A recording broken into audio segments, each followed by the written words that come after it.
Wednesday series. TechNation is proud to offer these free webinars as a way to educate and provide valuable information to the healthcare technology industry. We will offer 1 to 2 webinars per month on Wednesdays, focusing on issues pertinent to the HCM community. We will always schedule the most sought after and dynamic speakers in the profession, many of which will be presenting at the upcoming MD Expo this October 1st through 3rd in Orlando. We hope you plan to join us. For more information, please visit mdexposhow.com for the entire schedule and educational lineup. Registration for the Expo is free for hospital employees, military, and students. And if you register by August 1st, you will be entered to win a $100 gift card, which is one of 4 early bird giveaways. Be sure to mark your calendars for our next webinar Wednesday. It will be August 13th, featuring Richard Gerler's presentation of ultrasound as a migration path to imaging self-service. You can register by visiting iamtechnation.com/webinars. Before we get started today, just a couple of reminders. All lines will be muted throughout the webinar. You can submit questions, though, during the presentation by using the questions feature on the dashboard to the right of your screen. If you are having difficulty, please email us at webinar@mdpublishing.com. Your participation today makes you eligible for 1.5 CE credits. An email survey about today's presentation will appear on your computer screen immediately following the webinar. You must complete this survey to receive your CE certificate, and you will be entered to win a TechNation prize pack. Let's go ahead and get started. Our presenter today is Tim Shaver. Tim has obtained a BS in engineering from the United States Military Academy. He has been a business owner for 17 years, and his credentials include Vittich Chair, Sandler Trainer, and Certified Behavior Analyst. Tim, go ahead and take it away. Well, and welcome, and thank you very much for having me here today. I appreciate it. Everyone, this is the second time we've done this, so hopefully this time will be even smoother than the last time. Topic today is on time management, and we will start off with, got a little bit of administrative stuff that we'd like to go over with. So administratively, here's what I would ask. If everyone would please just get yourself a piece of paper, just a a lined piece of paper. We will be using it, and if everyone has a piece of paper and a pencil.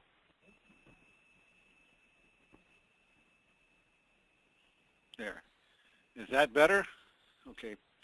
So everybody has a piece of paper and a pencil, and we will then go through it from there. So we're going to be talking about time management today. As we in the workplace today, we are constantly being asked to do more and with less. And the more and more I talk to people today, the more I work with business owners, the more I see that people are too busy, not enough time, constantly feeling under stress to get more done in less amount of time. So we're going to talk today about how to do some of that in time management. So goals for today. We have 3 goals for today. Actually, first goal is I'm going to challenge the audience. And when I say I'm going to challenge the audience, what I'm going to do is I'm going to challenge your beliefs. All of us have a set of things that we believe in, ideas, thought processes, and things that we have done or things that we use that work for us. And I'm going to challenge some of those. You know, oftentimes we learn how to do something and it works, and because it works doesn't necessarily mean it's the best way to do it, but it's the way that we do it and the way that we're used to it. So I'm going to challenge that today. I'm going to challenge some of the ideas you have, challenge some of the ways you do things, and challenge some of the techniques that you've used to manage your time on a daily basis. Along with that, then, I'm going to share some ideas with you. I want to share some ideas on how to use your time differently, how to manage some of your time differently, how to look at time differently. I'm going to share a bunch of techniques and tips and strategies with you. But ultimately, what we really want to do is to motivate you. We want to motivate you such that you will start to do things differently. Because only at the end of the time, you know, if you learn some things, that's good. But if you're not motivated to do some things differently, simply learning those doesn't do you any good. So the whole idea today is to leave today with some ideas of how you can do things differently and go out and try those and become a better manager of your time. So, start off with characteristics of busy people. We all know busy people. They are people who are running around doing a lot of different things.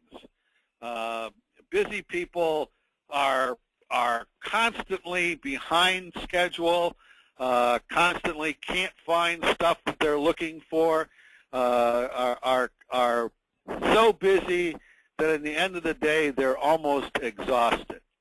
And I think all of us know a lot of those busy people. And we walk into their office and their stuff's stacked up all over the place, right up to the very ceiling of their office in some case. And they're busy. They're busy all day long. And at the end of the day, they're stressed out. They feel like they have not, they've done a lot but not accomplished a lot.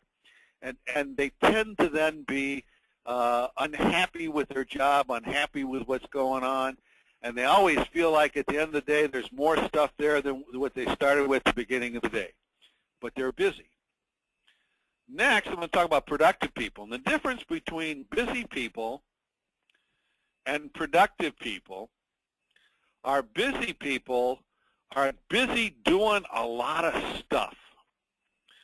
Productive people are getting stuff done. And there's a difference between busy and productive. And busy people always tend to have a thousand irons in the fire, so to speak, but they never get any of them out of the fire. Productive people are people who are getting things done. They're getting things checked off their checklist. They're finalizing those lists and getting things done. But the very top of the pyramid are effective people. And effective people are not only getting things done, but they're getting the right things done. They're getting the priorities finished. They are good at setting priorities, of working on priorities, and getting the right thing done, and getting it done in the most effective way. I've often said, you know, and I have a fairly large lawn here in Georgia where I live, not Georgia, but Tennessee where I live. I could go out and cut the grass with a scissors, and I could get the grass done, and it would take me all day long, and I could, in fact, get my grass cut with the scissors, but it wouldn't be effective. Effective people get it done, and not only do they do a good job, but they do it in the least amount of time. One of our goals is to turn busy people from just being busy to being effective. So, effective people have three things, and we're going to work on today. They are managing space, their mind, and time. Now, when I say they manage space, mind, and time, what I'm talking about in space is they manage their workspace. And their workspace could be their office, their cubicle. It's the area where they get work done. And not only is it your business space, but it's also your personal space. It's that area where you get work done all day long, how well do you manage that space? Do you have stacks of things all over your office? Is your desk got piles all over the place? Do you have those jobs that are just stacked up? How well are you managing your space? The second thing is managing time. And when we manage time, manage our mind, the mind is a storehouse of information, and the mind is our human computer. It can only do so many things at a time, and when it's trying to do too much and too many different things, it's not effective. And then last is time. We all have the same amount of time. We got 24 hours a day, 7 days a week. How well are we managing that time? Meaning, are we putting it to the best use? Not necessarily are we doing something, but are we doing the right things and doing them the most effective way? So we're going to start with, I'm going to talk about multitasking. And I think multitasking is one of the great myths. We have seen people who say they're great at multitasking. They can get so much more done on multitasking. And what I want to show people today is what I call the myth of multitasking. So in this first exercise, what I would like you to do is just on a piece of paper somewhere, I want you to have 2 lines. Just a line across the top of the paper and a line underneath that. And when I tell you to, and we'll time it, when I tell you to, what I'd like you to do is to write out the phrase, multitasking is worse than a lie, and you'll do that on the top line. And on the bottom line, then I want you to copy the numbers from 1 to 27, just as you see on the screen. And we'll time that. So if everybody has a piece of paper and a pencil ready, when I say go, again, we'll start on line 1, write out, actually print it out, print it out, the line multitasking is worse than a lie, and then directly underneath it, print out the numbers from 1 to 27. Ready, go. Do, do, do, do, do, do, do, do, do, do, do, do. 10 seconds. Do, do, do, do, do, do, do, do, do, do, do, do. 20 seconds. Do, do, do, do, do, do, do, do, do. Do, do, do, do, do, do. 30 seconds. Do, do, do, do, do, do, do, do, do. Do, do, do, do, do, do, do, do. 40 seconds. Do, do, do, do, do, do, do, do, do, do, do, do. 50 seconds. I'll give you 10 more seconds, and everybody should be done. Do, do, do, do, do, do, do, do, do. All right, 30 time. That's 60 seconds. So everybody had that. If you would write down your time there and just keep track of yours. Now, for the second part of this, here's what we're going to do. I want you to do the same exercise. Put 2 more lines down on your piece of paper. Only this time, we're going to multitask as we do that. And so instead of writing multitasking is worse than a lie on line 1, and then 1 through 27, we're going to jump back and forth. So I want you to write M on the first line, and then underneath it write 1, then U on the second line, then underneath it write 2, then L on the third, or L, and then 3 below that. So you're going to do the same thing when you're going to do 1 letter on the top and a number on the bottom. And we will then also keep track of our time. So ready, go. Do, do, do, do, do, do, do, do, do, do, 10 seconds. Do, do, do, do, do, do, do, do, do, do, do. 20 seconds. Do, do, do, do, do, do, do, do, do. Do, do, do, do, do, do. 30 seconds. Do, do, do, do, do, do, do, do, do, do. 40 seconds. Do, do, do, do, do, do, do, do, do, do, do. 50 seconds. Do, do, do, do, do, do, do, do, do, do, do. 60 seconds. So, if I could have this, how many people found it much more difficult for the second one than the first? If you had if it was much more difficult on the second one, raise your hand, please. Let's see if we get a count on those. If it was much more difficult on the second, please go ahead and raise your hand. Just click the place when there to raise your hand. We'll get a number there shortly. So, as we're getting that number, all right. So here is what we generally find when we do this, and there's a couple of results. When people are what we call, and they call it multitasking, and the reality of it is it's switch tasking. When they're switch tasking, the first thing is we find it takes longer. You can do each task one at a time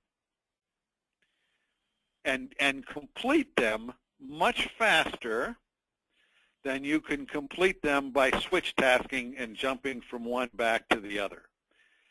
So it takes more time to multitask than it does to complete the tasks if you do them one at a time. The second thing is there's a lot more mistakes. And what we've generally found when we do this exercise, that the people who were multitasking, who were copying the wrong numbers or the wrong letters as they were going back and forth, that they found that they made a lot more mistakes.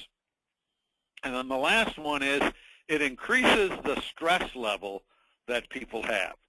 So not only does the stress go up, they make more mistakes, and it's less effective. This is really the real issue of multitasking. That's one of the reasons why texting and driving is so dangerous, because you can't do two things at one time. You end up being less effective, more mistakes, and you increase stress. So, and so far we've got, let's see, 23 now have said it was more difficult. Good, okay, got it.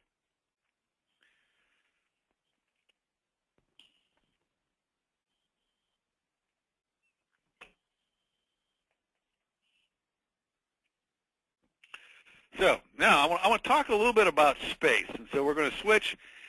What we were just talking about is multitasking and managing your mind.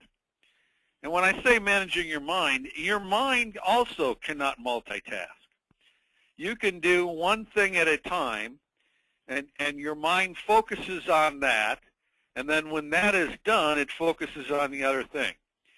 And as I'd say this oftentimes when I watch people in meetings, that oftentimes I've watched them as they tune out the speaker and then go to the let me check my email or let me send some text messages. And later on, when I've gone back and asked those people a specific point that was being discussed when they were emailing or texting, they look at me like, ooh, I don't know, where did that come from? And the reason being is that the mind can do one thing at a time. And so either you are concentrating on doing a text message or you're concentrating on reading your emails. When you do that, you tune out the speaker or you tune out what's going on. So, your mind can do one thing at a time. When you try to multitask, it's really switch tasking. It's listening to the speaker a little bit, then doing an email for a while, then trying to go back and figure out what did the speaker say. And in fact, you miss a great deal of what's being said when you're trying to either email or text or whatever else you're doing. All right, so I'm going to switch now. We're going to talk about managing space. This is going to be new for a lot of you, and so we're going to spend some time on it. We're going to talk about gathering points. Gathering points are physical locations where you gather unprocessed information. These include mail, email, to-dos, ideas, busy work, assignments, projects, reminders, and more. By unprocessed, I mean you haven't clearly decided what to do with it, where are you going to do it, and where its home is. So it's something that you say, I know I have to do something with this, I just don't know what. So let me give you some examples of gathering points. So business email.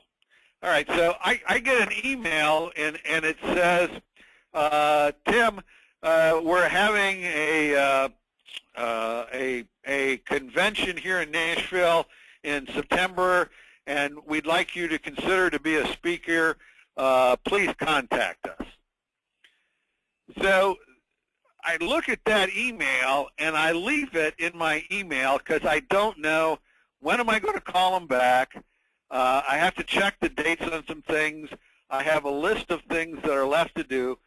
So I haven't scheduled that yet. I don't know what I'm going to do or when I'm going to do it or where it belongs. And so I leave it in my email. So my email is gathering things that I need to do. It's called a gathering point. Post-it notes are another example of gathering points. So I write myself a note that says, remember to order flowers for your wife for your anniversary, and I stick it on my desk because I don't have time at the time to look up the flowers or to look up the florist or whatever the case is. I now have another gathering point. That Post-it note is another gathering point. A business card. You go to a networking event or you go somewhere and you meet somebody and you have a good conversation. And for some reason or another, at the end of the conversation, you think, oh, I ought to call John. And John gives you a business card. And so now you take that business card and you put it in your pocket. Now you have another gathering point. And then maybe you take somebody out for lunch, or you go to a meeting somewhere, and you have a parking, or you have to pay for parking. So you take that $5 parking receipt, and now you put that in your wallet with the idea that at some point in time you need to fill out an expense report. So now your wallet has become a gathering point. So gathering point, again, is where we put unprocessed items.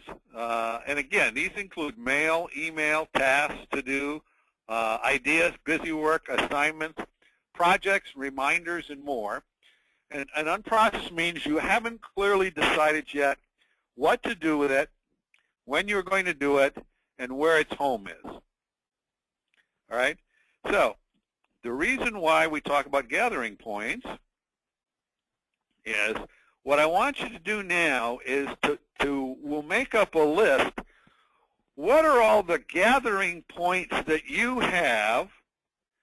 And now we're talking about managing space. So what are the gathering points that you have? Where are the points that you are gathering unprocessed items, things that have to be done, and you've got them somewhere, not in a central spot. So is areas in your car. Could be, you throw a note in the glove compartment. or you've got stuff that needs to be done in the trunk. Or maybe you're like me and you have an ashtray and you don't smoke, and so you put notes and business cards in the ashtray. Those are all gathering points. And so what I want you to do is to, in each of these areas that we go down, write down the number of different gathering points that you have and see if you can come up with an average number. So for some of us who have assistants, could be our office manager or our personal assistants, do we tell them, all right, remind me to do this for that? That would be a gathering point. Do we have calendars? And those could be calendars on our computer that we're using to keep track of meetings and things. That could be a written calendar that we're keeping track of. That could be any number of, or it could be if we're keeping the old day timers, all of those things. How many calendars do you have at home? Do you keep track of meetings and stuff on your calendar at home? Clothing pockets. Do you use your pockets to keep track of receipts, to business cards? Computer desktop screen. Do you have notes on your screen to yourself? Do you have a computer task list that you're keeping track of? What are those areas that you have? A contact or CRM software. Do you use a contact software or CRM software? Do you have stacks of things on your desk? To-do lists or just papers that have to be done or reports that need to be finished. Email inbox, and that's an interesting one. How many email inboxes do you have? I don't know about you. I have 6 different email addresses. So how many different email inboxes do you have to check? Filing cabinets. Do you just have filing cabinets where you put stuff in that needs to be done? Do you have areas of the floor in your office, cubicle, or workspace? Home areas. Are there places at home where you have stuff stacks that you need to get done or to do? Do you have are you putting notes to yourself on your refrigerator? Do you have a notepad stuck somewhere at home? Home desk drawers, another place where you put stuff you don't know what to do with and you don't know when you're going to do it, and you throw it in a junk drawer. Or a physical inbox at home. Office desk drawers, do you use those just to store things that you haven't figured out what you're going to do with yet? Other office work areas and office physical boxes. Outside home areas, the garage, paper notepads, paper task lists, to-do lists, a task list on your PDA, Post-it note areas, scraps of paper. Do you keep text messages because you haven't figured out how to respond to them or what to do? Voicemail, voice recorders, a wallet, purse, planner, briefcase, whiteboard, corkboard, and do you keep lists of things to do in your mind for that? So try to just go through that real quick and see how many different areas that you have. Okay? And just write that number down. Now, I will tell you, when we've done this with a number of groups, the average person has about 20. Someone who is really, really, really good has 10 or less. But the average is around 20, and I have had some people with over 100 different gathering points. What we want to do in order to manage our space is reduce the number of gathering points to as few as possible. The ideal number of gathering points is 6. When we can reduce gathering points, the gathering points allows us to get stuff done more effectively. And you imagine if you were picking a bushel of peaches, and you had to pick a bushel of peaches And in fact, what you had is you had to get one peach from every tree in the orchard. How long would it take? As compare if you had to pick a bushel of peaches and you only had the tree that you were there for. Which one becomes the most effective use of your time? What happens oftentimes is when you have too many gathering points and things in different places, you end up having to move from one gathering point to the other in order to take care of it. A couple weeks ago, I had an individual called me and left me a voicemail and said he needed some information about an individual we had met at a networking. I stopped what I was doing, and I'm sorry, it wasn't a voicemail, it was an email. I stopped what I was doing to read the email, decided to answer to the email, and then I had to look for where did I put the business card, and then I realized I left the business card outside in my car, so I had to go outside the building out into the parking lot to get the person's email, and came back. To answer that short email ended up taking me 30 minutes because I didn't have what I needed at the right gathering points. So we want to reduce the number of gathering points to as few as possible. 6 tends to be ideal. Let me give you what those 6 are. The first is have an inbox. Have an inbox, and an inbox is where you put stuff where you have not decided what you have to do, right? When it's going to be done, or where it should be stored. So we use our inbox to put in those papers, notepads, whatever it is that needs to be scheduled into our inbox. Some of us have larger inboxes than others, and the inbox should be cleaned out and not used as long-term storage. It's simply there to determine what needs to be done, when does it need to be done, and where is it going to be stored. A inbox on your desk or on your workspace. The second is take a portable inbox with you. Now, when I say a portable inbox with you, take something with you wherever you go, and because I'm out of the office about half of the time, I have a leather folio that I carry with me, and in that leather folio I have one pocket. That pocket is my portable inbox, and I take that with me whenever I go somewhere, or if for some reason I can't take it in with me, I leave it in the front seat of the car. But I have that portable inbox with me. And in that portable inbox, when someone gives me a business card, I put it in that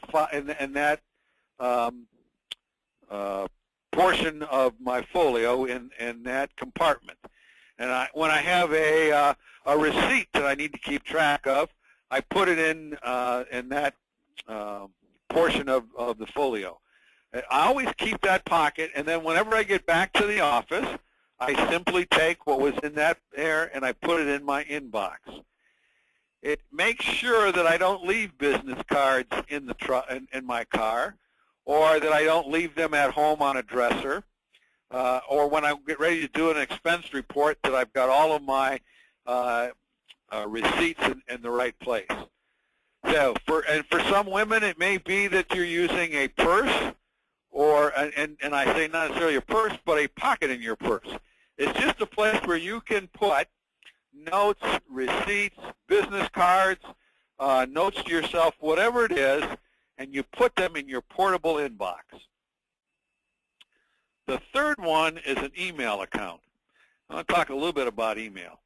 I think email is one of the greatest communication tools we have ever had, but it's also a tool that has been misused more than any other tool. So the first thing you need to do is to consolidate all of your email accounts to a single email account, if you can do that. Now, in your business, you may not be able to do that. You may need 2 email accounts, a personal and a business. I have 7 different email accounts that I use.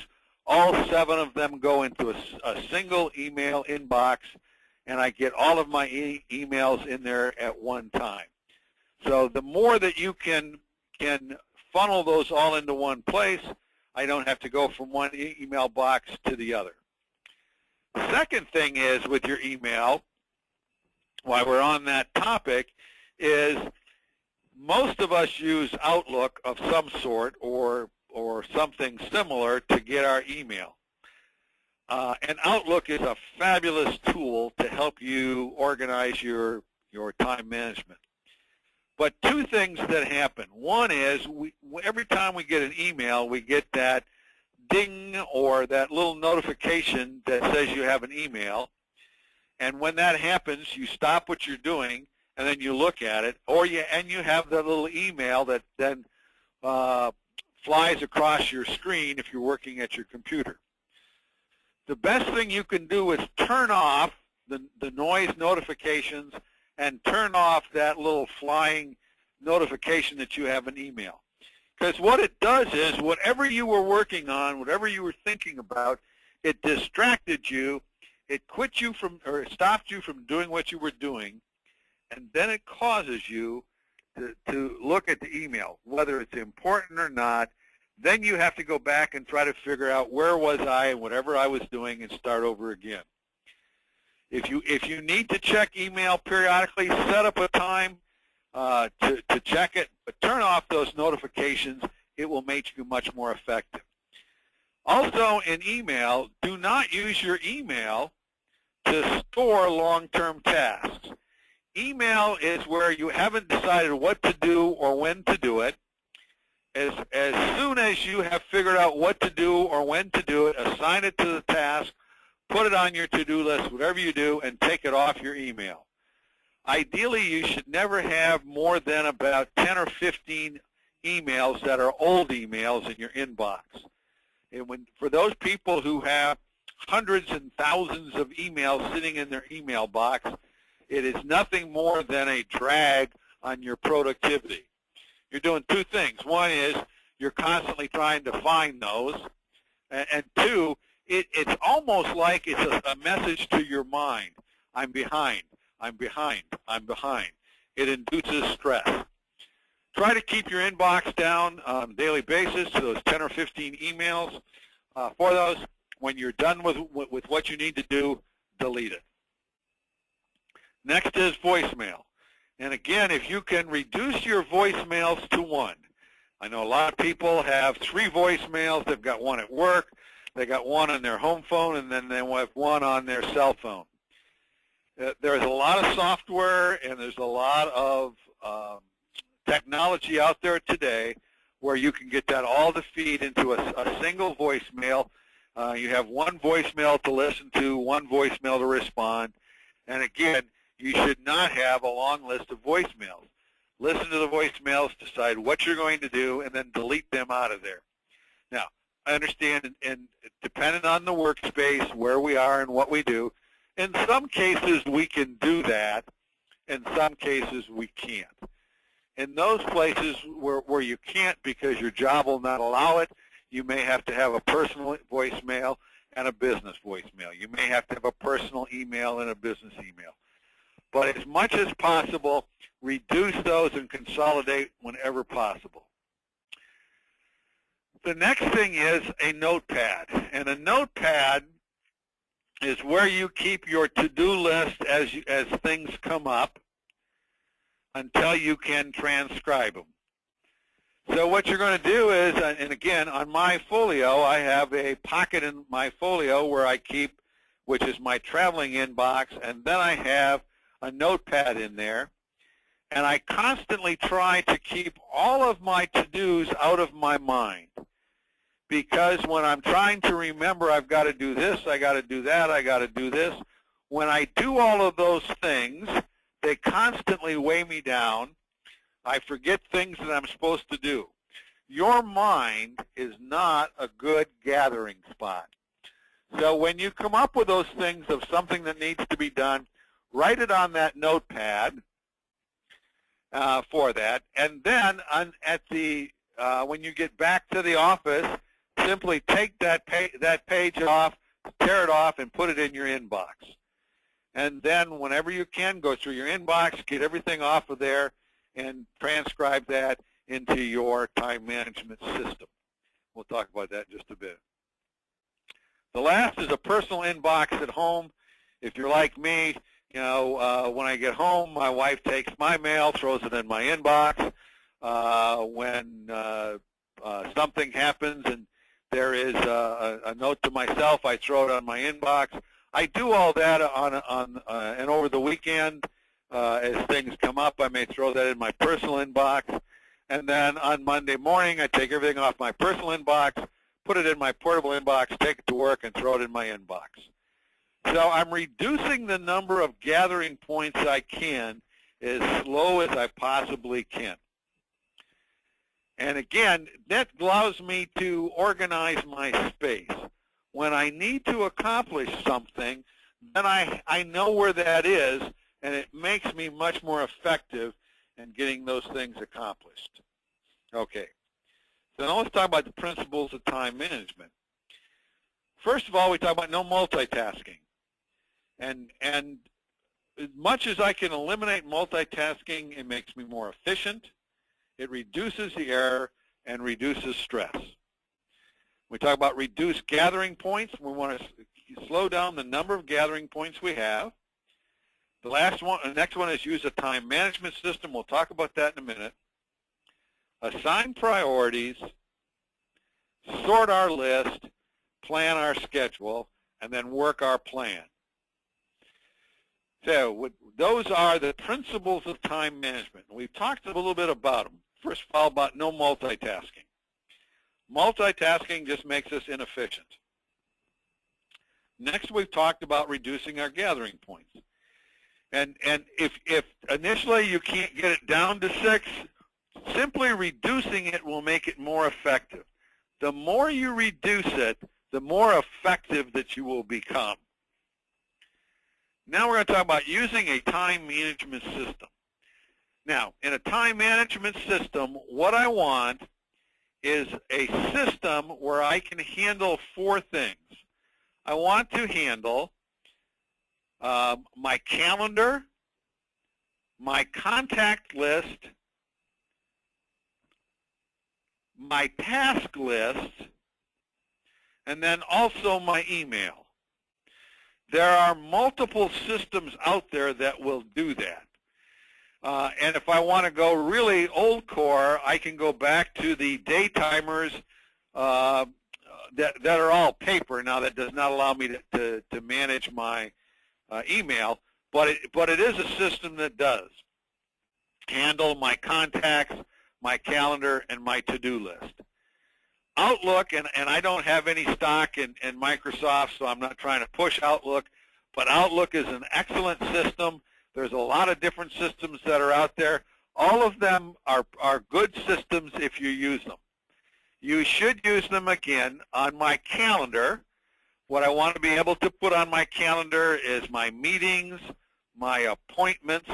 I schedule those all on my calendar. I like computerized rather than doing that by hand, because then I can set up my recurring appointments, my recurring meetings. All of those can be put on the calendar, and it saves me time in doing that. So having a time management system with a great calendar. Then the second thing is to be able to take my contacts with me. I have Outlook, and then which also feeds into my telephone, and I happen to use an iPhone, but an Android will work. There's a lot of systems. I want my time management system that is portable. I can take it with me, and that also I can use it on my desk. So it is a system that is I always have with me. If I am out somewhere and I end up showing up for an appointment and I'm 30 minutes early, I can pull out my time management system. I can look at my task list. I can look at my to-do lists, and I I can make a phone call, I can call somebody, I can respond to an email. All of those things I can do on my phone or my iPad or my whatever it is I'm using. Then the last part of that is the task system, and that's the most underused program that we have. Many people use Outlook very well as far as they do have their email on Outlook, but they're not using the tasks. That I think is the most important part of the time management system, is developing that task list.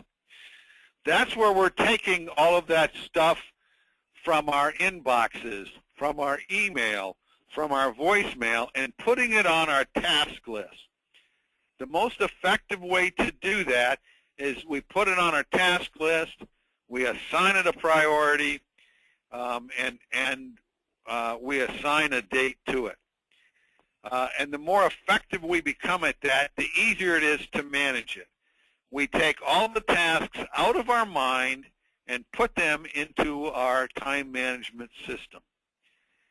And what you find is when you do that, it is not only liberating, but it is much more effective use of your time. It takes the stress out of things. When you accomplish a task, if it's a recurring task, you can either set it up as a recurring task or you can just reschedule the next one. I like to have my oil changed every quarter. And so every 3 months I set up a task, change my oil on my vehicle. And when that comes up and I do it, when I do that, I just automatically reschedule the next one for 3 months out. I put my wife's birthday on my Outlook and schedule it every year so I don't forget my wife's birthday. I take those recurring tasks and put them on there. I have a meeting that I go to every Monday for a lunch meeting. I put it up and set it up there out there for a whole year. Then, as each task comes up, I put it on the task list, and so then I can manage that task list. So I think that's extremely important. The more you work off that task list, the easier it is to figure out that what needs to be accomplished, when it needs to be accomplished, and how it needs to be accomplished. When I do that, I then assign priorities. And assigning priorities is very important. What are the most important things to get done on a daily basis? Now, one of the problems we have with our mind is when we just have a list of tasks, the mind gives them all the same priority unless we assign a priority.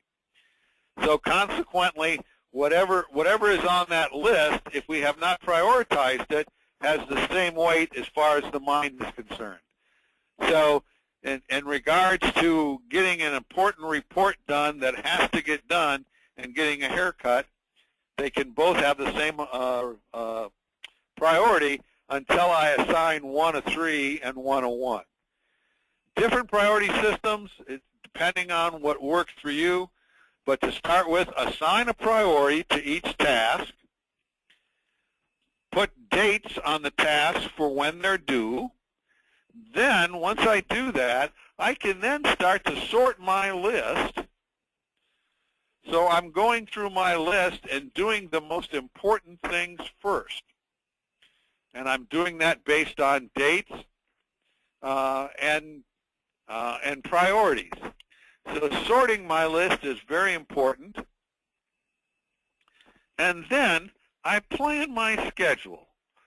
Now, one of the things that I highly recommend for everyone is every day, start your day and end your day the same way. Start your day by spending 3 to 4 minutes looking at your tasks and simply deciding today, what's the 3 most important things that have to get done? What are the biggest priorities that need to be accomplished today? And I assign those my highest priority for the day. if you think about that, and if you get your whole group, if you are a supervisor or a manager, and in I would highly recommend not only do you pick your top 3 things every day, but the entire organization do that. In my office, the first thing we do in the morning, all of us within the office, we sit down, look at our schedule and say, what are our 3 priorities today? What are the 3 goals? What are the 3 tasks that have to be done today? And then we email, we have a group email. We just send out a group email that says, for me, 3 things that are the priority for me to get done with today are this. It focuses us so that we're getting the most important things done every day. So if you start your day with that plan, look at your task list, look at your calendar, look at your schedules, and then say, what's the 3 most important things for me to get done today? And then put those down in your plan. Oftentimes, when you have one of the reasons why people procrastinate a job is it's too big. There's too much on their plate. There's too much on it, and it's like it's undefined. They're not sure how to do it, how to get it done, or where to start. And so they simply procrastinate and leave it on there until it gets too late to get it done. To avoid the procrastination, what I often do is pick if you have a large task, pick one thing that needs to get done on that item and put it on your task list. So for instance, if I'm trying to plan our vacation for next summer out to San Francisco, even if I don't know when we're going to go, I don't know, I mean, it's like it's this huge task that's out there. Start off with and just put one thing on the list. Buy a map of San Francisco and look at potential sites. All right, so I can do that, and I get it started. The best way to eliminate procrastination is get the task started. When I do that, then assign what's the next task that I want to do. So I want to plan that schedule. I want to that I do every day, and then I start to create a plan, and complete my plan. And I work on those 3 things every day. Now, again, if you had 10 people in your department and all 3 of them were working on the most important things for them to accomplish, and they did that every day, you'd be getting 30 things accomplished every day, and working on that, 5 days a week is 150 things accomplished in a week. And before long, it really focuses your group on the most important things that need to be done and getting those things accomplished in a timely manner. Okay? So we go back to,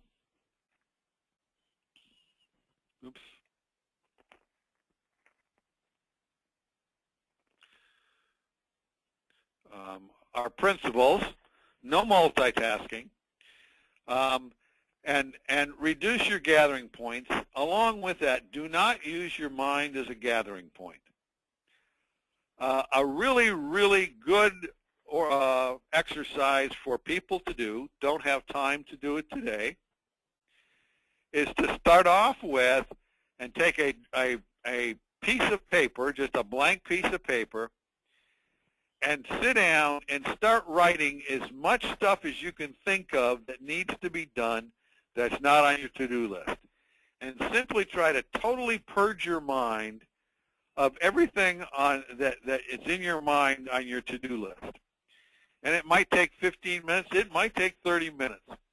But it gets everything out of your mind and on that list. So you really want to purge your mind, clear your mind, so that your mind can concentrate on doing the things that needs to be done at the time it needs to be done. So don't use your mind as a gathering point. Second thing is, get rid of anything in your office that you don't need to have in your office. Clutter in your office only adds to stress. Simply go through things, get rid of them if they're unnecessary items. I had a client who ran a very large and a very effective company, and what they did was provide specialty items. They both made them and then sold them to other companies. So they had like cups and pencils and cup holders and I mean all of that specialty stuff that you see that gets given away at trade shows and everything else. This poor guy had about 10 years of samples stacked everywhere in his office. And literally, when I went to visit him, he could hardly move around in the office, and we had to take stuff off of the chair in order for me to sit down to it. All of that stuff was simply clutter. We finally went through that, and it took him a while, but he totally cleaned out his office, took all of that stuff, and actually he excuse me, he took it and boxed up stuff after stuff after box after box after box, took it down and donated it to a there was a nursery for preschool kids down the block, and they were in love with a lot of the stuff he had. At least he told me there was, but he got rid of all of his office. And he told me, he said, you know, for the first time in years, I come into my office and I feel like I can relax in the office. So purge your office of unnecessary items. If you don't need it, just get rid of it. All it does is add stress to your life. As we talked about earlier, consolidate your emails into one email box and clean out your inbox. There should not be any emails in your inbox that are older than 48 hours. Get rid of those, make a task out of them, assign something to them, or just delete them. You should set up a filing system in your drawer, or it can be a paperless filing system. It doesn't have to be in a drawer. But it's what I call the old 43 filing system. And the old 43 filing system is you have 12 files, one for each month, and then you have 31 files, 1 through 31, that corresponds to the days. When you have something that has to be looked at or has to be read or has to be filed or whatever it is on a certain date, you just put it in. If it has to be done on the 20th, put it in on the 20th. If it has to be done on the 20th of November, you put it in November, and on the 1st of each month, you clean out the previous month's box and refile all of that. So you are organizing that. There's a lot of good computer systems that do it, or you can do it through the just a desk file folder system. I think it's called a 43 system. There's a lot of, you can buy a 43 system at Office Depot or Office Max or any of those office stores anymore. Another thing from a time management standpoint is develop and implement agendas for all meetings. Whatever meetings that you have, whatever meetings that you need to go to, make sure that there is an agenda for the meeting, and you follow the agenda. Along with that, and we have a standard rule here, if there is no agenda, there is no meeting. Take a look at it and say, what's the purpose of the meeting? Set up an agenda for the meeting, and then question yourself, do we need to have this meeting? If you schedule a meeting for an hour, it will last an hour. Meetings almost always expand to the time that they're allotted to that.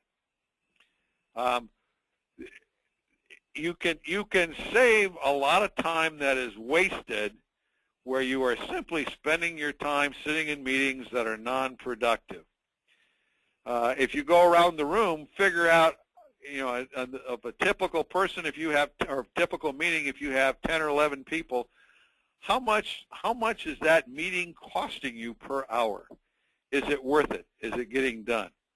So look at meetings, reduce them when possible, eliminate them when possible, and simply have an agenda for all meetings. All right. And then, let's see, keep emails.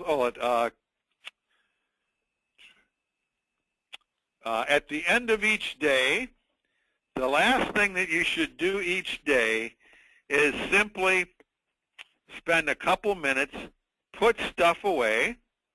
Don't just drop what you're doing when you're exhausted at the end of the day and go, I'm going home. That's a good time to end the day, finish what you're doing, identify where you're at so you know where to pick it up the next day, look at what you've accomplished, take those tasks off your list, and spend a few minutes finalizing the day and looking at the next day so you're ready to get started the next day.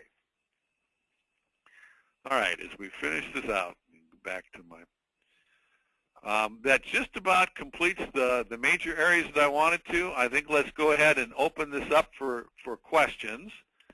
And I'll leave, here's my contact information. Do we have any questions? Hi, Tim. We've polled the audience and haven't had any questions come through yet, but we'll remind people if you would like to submit a question for Tim right now, go ahead and use the questions feature on your dashboard. We'll wait a minute or so here to see if any come through. Otherwise, of course, you can always contact Tim directly via his email address that goes into a general mailbox for him, and he'll, I'm sure, follow up. You can also email webinar@mdpublishing.com, and we'll get your question into Tim's hands. Okay, while we're waiting, I'm going to go ahead and do a couple of reminders before we close out today. Make sure to mark your calendar for the next Webinar Wednesday. It will take place August 13th, and will feature Richard Gerler's presentation of Ultrasound as a Migration Path to Imaging Self-Service. This is sponsored by All Parts Medical. You can register at iamtechnician.com/webinars. Also a reminder that you will receive an email survey immediately at the conclusion of today's webinar. And if you complete that survey, you will receive your CE certificate as well as be entered to win a Technician prize pack. Okay, Tim, I think it must have been a very thorough presentation because we don't have any questions. Is there any last comments you'd like to add? No, and other than this, if you will just spend a few minutes after this seminar and take one or two things from the seminar and get started. If you put it off and just go back to work, all of us are busy, all of us have thousands of things to do.